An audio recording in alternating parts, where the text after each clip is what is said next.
Hi, my name's Kirk Taylor, and I'm a grateful believer in Jesus Christ who's found freedom from gender dysphoria, codependency, and a lifelong need to control how people see me. This is Day to 60, Episode 9. As of today, I've got 454 days until I turn 60. When I first walked into recovery, I was not doing okay. I was broke. I hit rock bottom, and life as I knew it was coming apart. But even in that state, I still didn't think a recovery program was really for me. In my mind, recovery was for addicts, guys who drink too much, use drugs, who had the obvious problems. That wasn't me, at least on paper, because I didn't drink and I didn't do drugs, and part of me honestly believed that made me better. I thought, I'm here to support the ministry, maybe help some guys out, and I'm not like them. But as I kept showing up, I started to see something that rattled me. Some of the men who had lost almost everything, their jobs, marriages, trust, they had something I didn't have.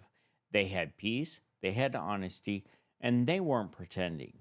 And that's when it started to sink in.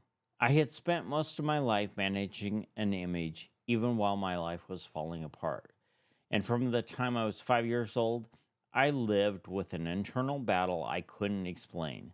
I didn't have the language for gender dysphoria. I just knew something in me didn't match what I saw in the mirror or what I thought a boy was supposed to feel. At first, I hid it from everyone, and as I got older, a few people in my life knew parts of my struggle. So it wasn't that no one knew, but even when some truth was out there, I was still carrying a lot of fear, shame, and image control. I was always managing what people saw, how much they knew, how they might react. On the outside, over the years, I built a life. I built a business. I walked through multiple marriages. I took on responsibilities and roles that looked solid from a distance, but it was like living in a house that might look okay from the curb while termites were eating the foundation. That's what shame and image control do. They quietly hollow you out. Then came February 2016. I was with a woman I cared about. She was sitting on my lap doing my makeup, getting me ready to go out. And as she leaned in close with the mascara, I was looking through her eyes at what we were doing, and it hit me like a freight train. Oh my God, I can't do this anymore. This is crazy. In that moment, something in me just stopped. The drive to keep going down that road, the push to keep becoming this person on the outside, it broke. I stopped. I quit dressing. I dumped the hormones. And just like that, the grip of gender dysphoria on my life was gone. But here's the thing. I didn't know why it stopped. I didn't know what had just happened, and I had no idea if it was going to come back. So even though I was free in one sense, I was also scared. Scared of when the urge might return. Scared that maybe this was just a pause, not a change. Now, years later, when I look in the mirror, I see that moment differently. I've learned something simple but huge. It's not who we are on the outside that makes us who we are. It's the person on the inside. It doesn't matter what people see on the outside. It doesn't matter what we do to ourselves trying to change how we look. The makeup, the surgeries, the bodybuilding, the clothes, the image. None of that actually changes who is looking out through those eyes. We are the same person we've always been on the inside. And until we deal with that person, nothing on the surface will give us peace. That's a hard truth, but for me, it's also been a freeing one. Then in October 2016, somebody invited me to church. I heard Pastor John preach a message that was full of truth and grace. I walked out of that church with a brand new NLT Bible in my hands, and I couldn't put it down. I started at Genesis, and I read the Bible cover to cover in 7 weeks. But here's what was going on.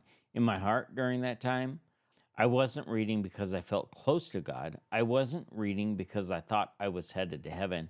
I firmly believed God would not accept me. I believed because of my life and who I was that I was not going to heaven. The reason I read the Bible like that was simple. No clinical study, no article, no professional could explain why my gender dysphoria stopped cold that night in February 2016. So I went to the only place left to look for answers. I read the whole Bible with this tension inside. I don't understand what happened to me, and I'm pretty sure I'm still disqualified. And that didn't really change until I got to Romans 8. When I read those words about there being no condemnation for those who are in Christ Jesus, for the first time, a tiny glimmer of hope broke through. Maybe, just maybe, what Christ did on the cross was bigger than what I'd done with my life. Maybe the kind of person I was didn't automatically put me outside the reach of grace. And it wasn't like a light switch where everything suddenly made sense. It was a crack of light in a room I was sure would stay dark forever. That's where my journey as a follower of Christ really began. Not when I felt worthy, not when I had it all sorted out, but when I finally admitted, I can't explain this, I can't fix myself. I'm trusting that what you say in this book is truer than what I've believed about myself my whole life. So, what does that have to do with day 8 to 60?